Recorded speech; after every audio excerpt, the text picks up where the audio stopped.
नमस्कार दोस्तों, इस समय धान में बेस्ट समय चल रहा है और सबसे ज़रूरी समय चल रहा है। धान में बाली निकल रही हैं, बाली का कहीं पे विकास हो रहा है या कहीं पे बालियाँ निकल भी चुकी हैं। देखिए यहाँ पे हम खड़े हैं, इसमें धान बिल्कुल ही ये देखिए कंप्लीट बाली निकल चुकी है, दाने का भराव भी हो रहा है और दाने की साइज़ भी बन रही है। ये अलग सिचुएशन है, लेकिन दोस्तों अगर आपका धान 50 से 60 दिन के बीच में है, यानी कि अभी सिर्फ बाली बन रही है या निकल रही है, तो वो सबसे इम्पोर्टेंट समय होता है। पहले आपने कुछ भी डाला नहीं डाला इतना इम्पोर्टेंट नहीं है, जितना कि बाली निकलते समय आपको जो भी कमी है वो सारी पूर्ति कर देनी चाहिए, नहीं तो बाली लंबी नहीं निकलती हैं। ये सबसे इम्पोर्टेंट टाइम है। 3 मैनेजमेंट आपको करने हैं अपनी धान की फसल में। जब भी 55 दिन 60 दिन की हो जाए उस समय आपको कर देना है। सबसे इम्पोर्टेंट तो फर्टिलाइज़र का है, जो भी कमी है वो पूरी कीजिए, या फिर ऐसे फर्टिलाइज़र डालिए या ऐसे पोषक तत्व डालिए जो वेजिटेटिव ग्रोथ से रिप्रोडक्टिव ग्रोथ की तरफ लेकर के आए। सेकंड मैनेजमेंट इंसेक्ट को कंट्रोल करना है, यानी कि पत्ता लपेट सुंडी है या गोब की लट जिसे हम कहते हैं, गोब को ही खा जाती है, जहाँ पे बाली का विकास होता है वहाँ से ही धान को ख़त्म कर देती है। बाली कैसे निकलेगी, तो उसको कंट्रोल करना है। और थर्ड मैनेजमेंट है दोस्तों, फंगीसाइड आपको डालना है, जो कि बहुत ही इफ़ेक्टिव होना चाहिए। ऐसे कौन सा फंगीसाइड है जो रोगों को कंट्रोल करके रखेंगे। आप अगर धान की खेती कर रहे हैं, आज का वीडियो बहुत ज़्यादा इंपॉर्टेंट होने वाला है, लास्ट तक आप ज़रूर बने रहें। तो सबसे पहले तो दोस्तों ये धान है, ये देखिए अभी जो हमने दिखाया शुरू में धान में बाली निकल चुकी हैं, लेकिन ये धान है अब इसमें बाली का विकास होगा, बाली बनेगी, बाली निकलेगी और फिर उसमें दाने का भराव होगा। तो इस समय ये समय सबसे इम्पोर्टेंट है। पहले आपने यूरिया डाला नहीं डाला, पहले डीएपी डाला, पोटास डाला, फॉस्फोरस डाला नहीं डाला, कोई मैटर नहीं करता, क्योंकि वो समय निकल चुका है। लेकिन अब इसकी पूर्ति करना ज़रूरी है और ऐसे फर्टिलाइज़र डालने हैं जो कि अब ये बढ़वार का समय था, बढ़वार से अब इसका जाना चाहिए रिप्रोडक्टिव ग्रोथ की तरफ, यानी कि अब इसमें ज़्यादा से ज़्यादा बाली का विकास होना चाहिए। ऐसे फर्टिलाइज़र को आपको डालना है, ऐसे पोषक तत्वों की पूर्ति करनी है। 60 दिन का धान जब हो जाता है तो पूरी जगह कवर कर लेता है, तो आपको सिर्फ स्प्रे ही करना चाहिए। और स्प्रे में सबसे इम्पोर्टेंट है फॉस्फोरस आपको डालना है, क्योंकि रिप्रोडक्टिव ग्रोथ की तरफ लेकर के जाएगा फॉस्फोरस। सेकंड है पोटाश, क्योंकि डिजीज बहुत ज़्यादा आती हैं, बारिश का समय होता है, बारिश बहुत ज़्यादा आती हैं और धान की फसल में रोग प्रतिरोधक क्षमता अगर अच्छी होगी तो कितनी भी बारिश आए, धान अगर अच्छा होगा, मजबूत होगा, तो रोगों का अटैक जल्दी से होता नहीं है। तो पोटाश आपको डालना है। नेक्स्ट है दोस्तों रिप्रोडक्टिव ग्रोथ की तरफ कौन सा पोषक तत्व लेकर के आता है, सबसे इम्पोर्टेंट होता है बोरोन। तो बोरोन देखिए, अगर सब्जियों की खेती करते हैं, बागवानी में पौधे होते हैं, तो फ्लोरिंग से फ्रूटिंग में चेंज करने के लिए, कन्वर्ट करने के लिए हम बोरोन का इस्तेमाल करते हैं। तो धान की फसल में भी बाली का विकास हो रहा है, उसी समय आपको बोरोन डाल देना है। नेक्स्ट है दोस्तों, अगर जिंक की कमी रह गई है तो जिंक की पूर्ति अभी आपको स्प्रे के माध्यम से कर देना चाहिए, या फिर आपको ये देखना है कि धान की फसल में ज़्यादा कीटों का अटैक तो नहीं हो रहा है या हल्का सा पीलापन भी है, तब भी आपको जिंक डालना है, वो जिंक की कमी होती है। या रस चूसने वाले कीटों का अटैक भी अगर ज़्यादा हो रहा है, बार बार आपके धान में हो रहा है, तो वो जिंक की ही कमी होती है। इसी वजह से ज़्यादा रस चूसने वाले कीट ज़्यादा आते हैं। और अगर पोटास की कमी रह गई तो रोग बहुत ज़्यादा आते हैं। इन चीज़ों का आपको ध्यान रखना है। तो सबसे पहले आपको सिचुएशन समझना है दोस्तों। 2 सिचुएशन धान में है। अगर आपका धान अभी भी बढ़वार फुटाव का समय है या कमज़ोर है, तब आपको अलग फर्टिलाइज़र डालने हैं। लेकिन आपका धान बहुत अच्छा है, 60 दिन हो चुके हैं, 60 दिन से ज़्यादा समय हो चुका है, तब आपको अलग फर्टिलाइज़र डालने हैं। दोनों ही कंडीशन में यहाँ पे कवर करूँगी, क्योंकि कुछ किसान भाई हैं जो कि लेट प्लांटेशन करते हैं, लेट रोपाई करते हैं और कुछ अगेती क्रॉप होती हैं, तो वहाँ पे 60 दिन कवर हो चुके हैं किसान भाइयों को। सबसे पहले बात करेंगे जिन्होंने फॉस्फोरस कम डाला, यानी डीएपी कम डाला है और धान कमज़ोर है, तो उन किसान भाइयों को सबसे पहले लेना है NPK 1261 mono ammonium phosphate fertiliser आता है। 1 से 1.5 kg प्रति एकड़ के हिसाब से आपको स्प्रे करना है। 1 kg अगर ज़्यादा ही कमज़ोर है तो 1.5 kg लीजिए, अगर फिर भी ठीक है तो 1 kg भी आप ले सकते हैं। 200 लीटर पानी में मिक्स करके स्प्रे करना है, लेकिन इसके साथ में और भी चीज़ें आपको लेना है। सबसे इम्पोर्टेंट होता है दोस्तों चिलिटेड जिंक आपको लेना है, 100 ग्राम आप ले लीजिए इस समय, और इसी के साथ में आप बोरोन भी ले सकते हैं। बोरोन भी 100 ग्राम प्रति एकड़ के हिसाब से ही आपको लेना है। इन तीनों तीनों ही चीज़ों को NPK 1261, चिलिटेड जिंक और साथ में बोरोन और चिलिटेड जिंक 100 ग्राम ले लीजिए और NPK 1 से 1.5 kg आप ले लीजिए। 200 लीटर पानी में मिक्स करके 1 एकड़ में आप स्प्रे कर दीजिए। और इसके बाद में आपको एक स्प्रे और करना पड़ेगा क्योंकि पोटास नहीं लिया आपने, तो पोटास के लिए आपको बाद में लेना है NPK 0050। 10 दिन के बाद में आपको पहला जो स्प्रे करेंगे, इसके 10 दिन बाद में आप दूसरा स्प्रे कीजिए NPK 0050। पोटेशियम सल्फेट या सल्फेट ऑफ पोटास इसको हम बोलते हैं, सफ़ेद पोटास के नाम से भी जानते हैं। और इसकी भी मात्रा दोस्तों सेम ही लेनी है, 1 से 1.5 kg प्रति एकड़ के हिसाब से आपको स्प्रे करना है। 200 लीटर पानी में मिक्स करके आपको स्प्रे करना चाहिए। सेकंड सिचुएशन है, धान आपकी 60 दिन क्रॉस कर चुकी है, बाली का विकास होने लग गया है, बाली आपको बीच बीच में लग रहा है कि बाली बनने लग गई है, पेनिकल इनिशिएशन स्टेज है या 60 दिन कवर कर चुके हैं और धान बहुत अच्छी है, तो दोस्तों आप ले सकते हैं NPK 05234 लेना है फिर आपको, क्योंकि अब नाइट्रोजन की तो बिल्कुल आवश्यकता नहीं है। तो फॉस्फोरस और पोटास दोनों एक साथ ही आते हैं इसमें, और फॉस्फोरस भी अच्छी मात्रा में है, 52% है, पोटास भी 34% है। मोनो पोटेशियम फॉस्फेट फर्टिलाइजर ये होता है। NPK 05234 की भी मात्रा आप 1 से 1.5 kg 200 लीटर पानी में मिक्स करके स्प्रे करेंगे और इसके साथ में भी आप चिलिटेड जिंक भी लेंगे और बोरोन भी लेंगे, दोनों 100 ग्राम आप लेंगे।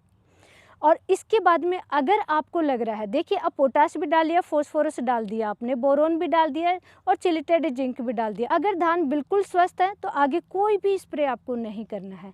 लेकिन आपको लग रहा है बाली कुछ कमज़ोर हैं और बालियों में दाने भराव से पहले ही आप स्प्रे कर सकते हैं, बाद में स्प्रे करेंगे तो बाली काली पड़ने के पूरे चांसेज होते हैं, तो उस समय आप स्प्रे कर सकते हैं। बाली से आप सेटिस्फाई नहीं है कि भाई दाने का भराव इतना अच्छा नहीं हो रहा है, तो इसलिए आपको फिर फर्स्ट स्प्रे के तुरंत बाद में ही दूसरा स्प्रे करना है, वो भी सेम NPK 0050 का आप स्प्रे करेंगे। और इस NPK 0050 के साथ में आप बोरोन अगर चाहें तो ले सकते हैं, नहीं तो लेने की आवश्यकता नहीं होती है। दो सिचुएशन दोनों मैंने कवर कर दी हैं। धान कमज़ोर है तो 1261 प्लस जिंक और बोरोन आपको लेना है, लेकिन अगर धान बिल्कुल सही है, 60 दिन कवर कर चुका है, तो NPK 05234 चिलिटेड जिंक और बोरोन लेना है और सेकंड स्प्रे NPK 0050 का आप ले सकते हैं। दोनों ही सिचुएशन है दोस्तों। पहले अपने धान को जाइए, खेत में संभालिए, कैसा है उसी अनुसार आपको स्प्रे करना है, रिजल्ट तभी बहुत अच्छा मिलेगा।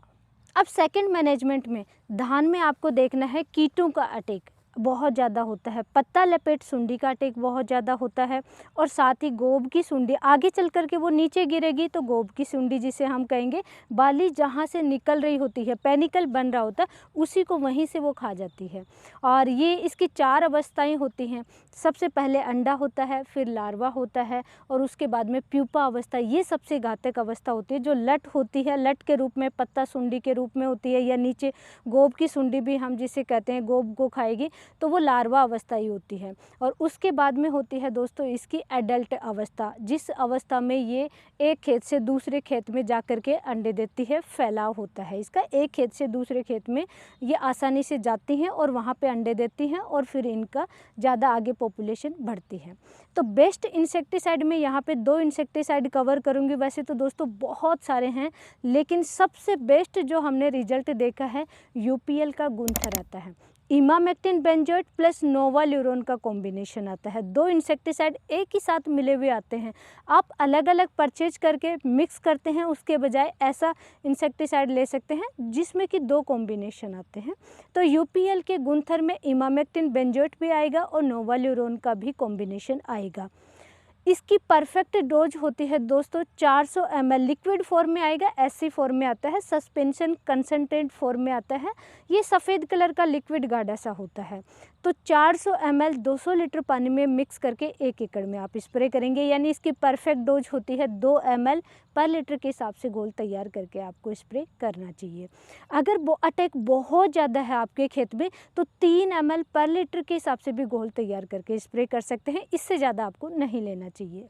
और दूसरा स्प्रे कर सकते हैं आप, अगर अटैक दोस्तों बहुत ज़्यादा है, कंट्रोल नहीं हो रहा है, या फिर सेकंड स्प्रे भी आप करना चाह रहे हैं प्रिवेंटिव में, कोराजन का भी कर सकते हैं, या फिर राफेल नाम से भी कीटनाशक आता है। राफेल आता है दोस्तों किसान फॉर यू ऐप से आपको मंगवाना पड़ता है, लेकिन वो आता है कटरा केमिकल्स का, और कोराजन नाम से तो बहुत सारी कंपनियों का ये आने लग गया।